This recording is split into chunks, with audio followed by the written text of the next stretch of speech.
Well, I first came across the Dialogue Society through the Dialogue and Education Society in Hull. Some of my colleagues who work for the Church of England had already been involved with the Dialogue Society, as has one of my colleagues who's at Leeds Metropolitan University. So I knew of it, but I'd never actually come across it until then.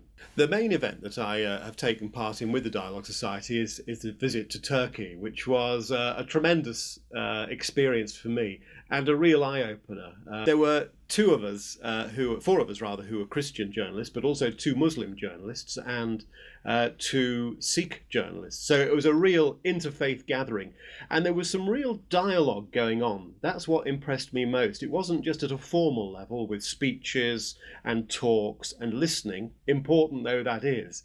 There were some conversations that I had with individual people who've become friends, where we could talk about our different attitudes, our different faiths, compare what we had in common, and also talk about our differences.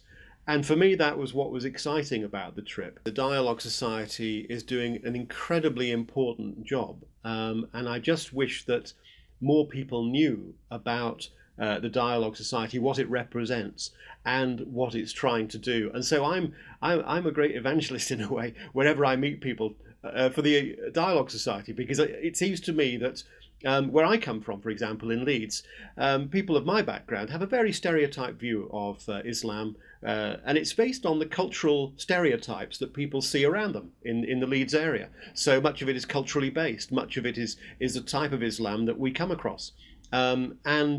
And it's what we read in the newspapers, it's what we see in the media, it's all the stereotypes, all the negative impressions that people come across. What I've come across in the Dialogue Society, and I think this is what I would like more people to know about, is a very different approach from Islam, a recognition that Islam is about encounter, it is about understanding, it is about dialogue, and that you can be a Muslim and be highly educated, quite Western in your approach. There's the Sufi balance, the Gulen movement, all that sort of approach, which I don't think many people understand in this country. And I think the more that can get across, the more that people can find out about it, it can only be for the good. And I've been very impressed with the genuine conversations that we've had, the genuine acceptance of criticism, the genuine acceptance of disagreements, the genuine way in which we can talk properly and critically with one another and still remain friends and still dialogue. That's the biggest impression I've got.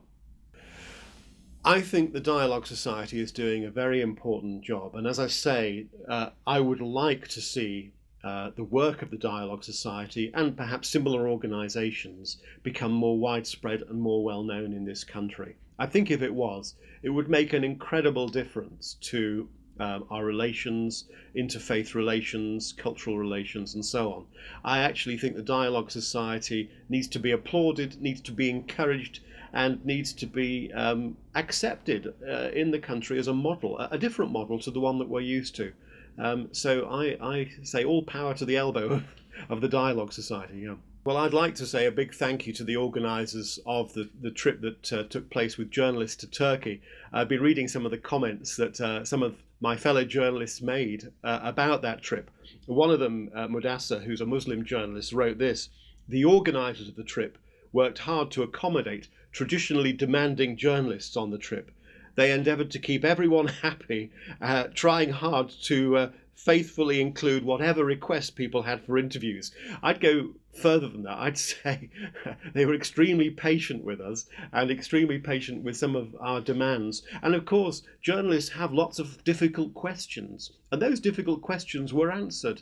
And there was such a high level of involvement of politicians, such a high level of involvement of meetings with journalists and with people working in hospitals, doctors, schools, teachers, head teachers, that the whole visit was amazing, and it's a big thank you. And I hope that type of approach, those trips to places like Turkey, can continue and can continue to break down the barriers and continue to stimulate and promote dialogue. Well, I think the thing that struck me most about the Dialogue Society is the way in which we can have real, genuine conversation. We can have real, as we should be able to with a society called a dialogue society, we can have genuine dialogue. And that means that we can talk about difficult issues. It means we can talk about the differences and the problems that we face. It means we can talk about political issues, social issues, and of course issues to do with the media, and to do with our faith, and to do with the differences in our faith. And we can talk about all of those things while remaining firm friends and colleagues. And it's that approach that is so important, and I hope that approach can continue.